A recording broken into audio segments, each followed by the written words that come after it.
Welcome to Take It From a Geek. I'm TJ. Boy. Ladies and gentlemen, welcome to episode 1.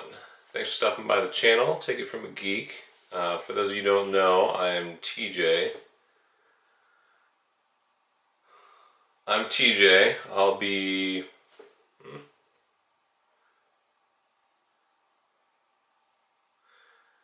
I couldn't hear you.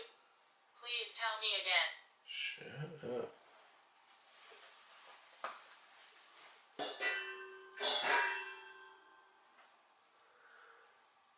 And with the larger version of that, you can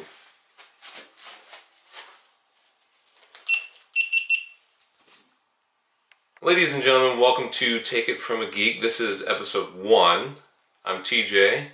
We are going to be talking about what is a computer.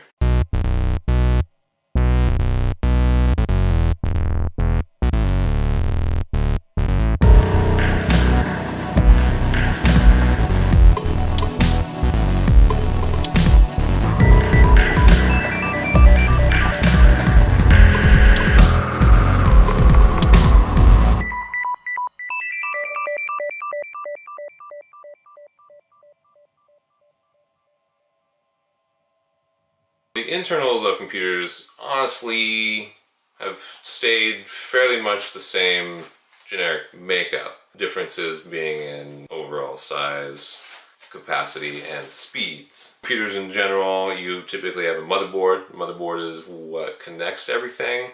You plug your power into your motherboard. The motherboard has the processing unit, or the CPU, central processing unit. Some sort of graphics processing unit, whether that's integrated, or if you have a desktop computer or a laptop, you can have a discrete graphics card. Most of the time it's just built into the CPU for the graphics processing unit. And then you also have your storage device. Most phones and everything like that will typically use a flash style storage, a non-mechanical device, whereas hard disk drives are mechanical devices. They have been around for a long time, so they've always just gotten bigger. Capacities have moved from that huge 10 megabyte disk to disks about yay big, and the platter itself will hold 16 terabytes worth of data, so they're just massive. You have megabytes. 1,000 megabytes is a gigabyte. 1,000 gigabytes is a terabyte. So most of the time in a typical laptop, desktop style computer, you either have what is a hard disk drive, HDD. Sometimes if you see, go to shop on Best Buy or Newegg or Amazon, HDD stands for hard disk drive. Those typically spin at 5,400 RPMs in order to find the data. Some of them are at 7,200 RPMs. If you can get a faster one, that's better. That means less load time. Computer's a little bit faster. And then some new storage that came out a little over a decade ago is solid state drive, which is essentially a larger version of flash drives. And with the SSDs, you're getting far faster speeds overall. And typically much more reliable drives. Hard drives with mechanical parts break down a lot faster than what the silicon will in a bunch of the new SSDs.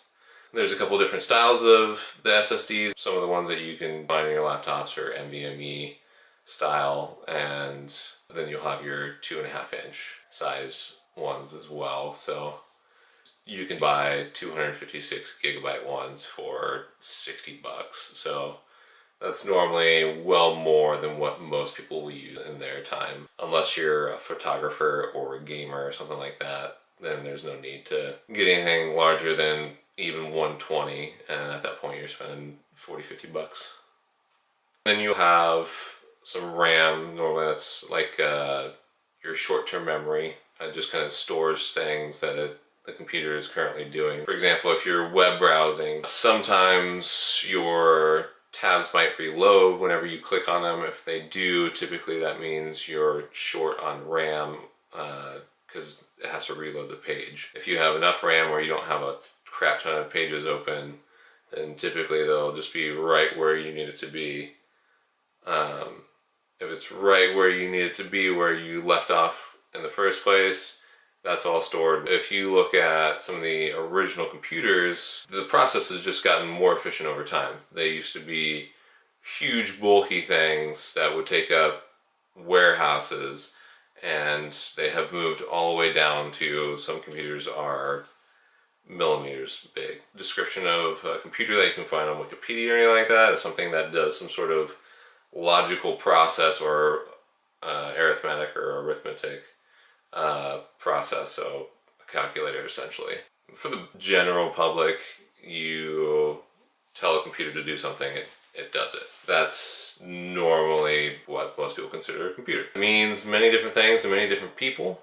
I know growing up, for me, I remember it was, oh man, 96-ish, we got our first computer. Had a Pentium 2 processor in it. The one game I remember was a Spider-Man comic maker video game, and you could just go through and create your own comics based on different characters that you could put on there and different backgrounds, and each one had a specific noise that it would make, all that fun stuff. So that was one of the first games that we had for our first home computer, and that's been 22 years ago. Way back in elementary school, we would always go to the computer lab to go ahead and type up homework and all that good fun stuff on Word 2000 way back in the day. Even Word 95, I believe. Well, before that, I think that was the first version of Word that I typed on. Don't ask me. I just remember that it was way back when we even had the 5-inch floppy disks for some of the old like Oregon Trail games and stuff that we played. And since then, throughout high school, used computers for doing simple word tasks. The internet became a huge thing for doing research, so we had to do a bunch of our research papers on there. But we couldn't use sites like Wikipedia because back then it was not a well-known source. They said that it was all just a bunch of mumbo-jumbo that was on the internet. The schools didn't see that it was a good website, so we had to use different .gov, .edu websites to do our research on, so that was always fun. Nowadays you can pretty much Google anything as long as it looks like it's from a reputable source. You can pretty much use that source. In high school, my sophomore, junior, senior year, we did some computer-aided drafting, CAD work on there. Made some different models and such doing AutoCAD 2000. And that was super fun and interesting. Computer was where I played video games on, whether that be an Atari or whether that be from a 3.5-inch floppy disk. If you look at where it's developed from then till now, video games have expanded exponentially. Most of the files for most titles anymore take up hundreds of gigabytes for all the AAA titles. From there, I had built my own computer when I was 19, started there, and for the past decade and some years, I've done a bunch of that. I've done a lot of tech support, whether that be for friends, for family, through my jobs. It's pretty much just always been a thing. Our lives revolve around computers. Nowadays, our lives revolve around pretty much one computer in particular. Your cell phone.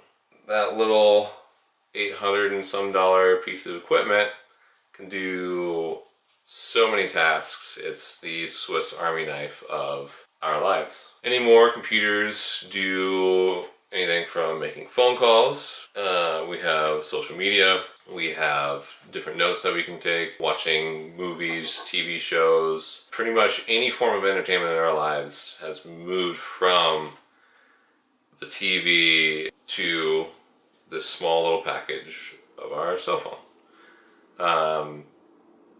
Computers have just evolved so much. They're getting smaller, more efficient all the time, and it's just a super easy, convenient way to take photographs, to fill out paperwork, shop, to do just about anything. It's all done on a computer. Everything that we do then sends to another computer, using computers in order to communicate to each other.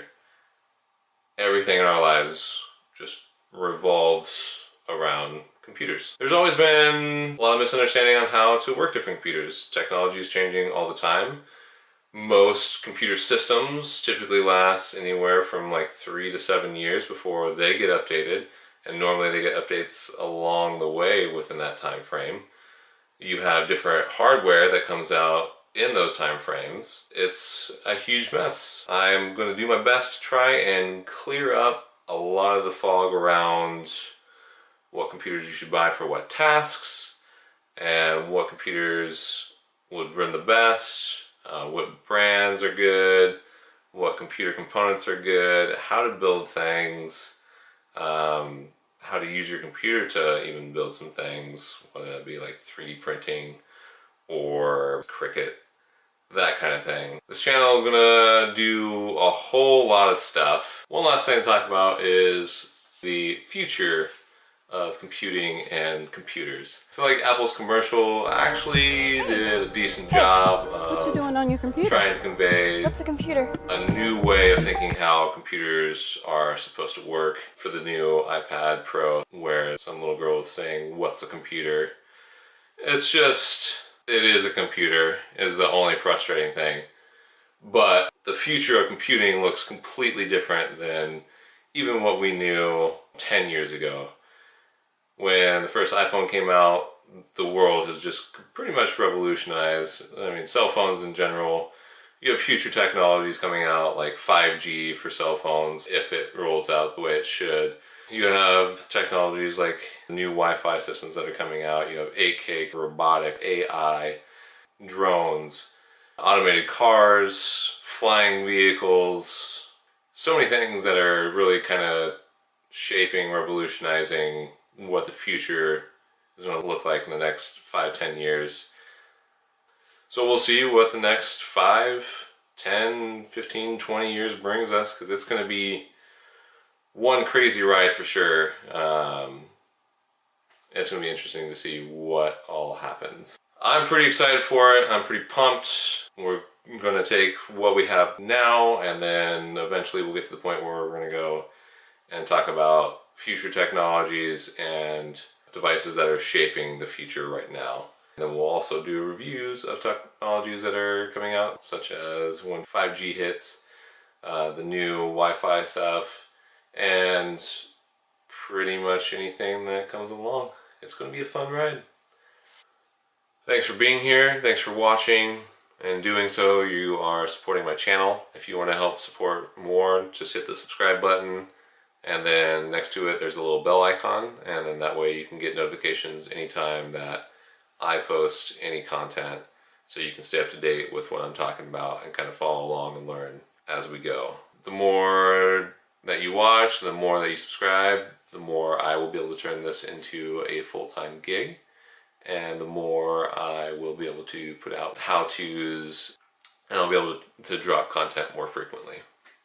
I appreciate you spending your time with me. Thanks for hanging out, and I will see you in the next one. Peace.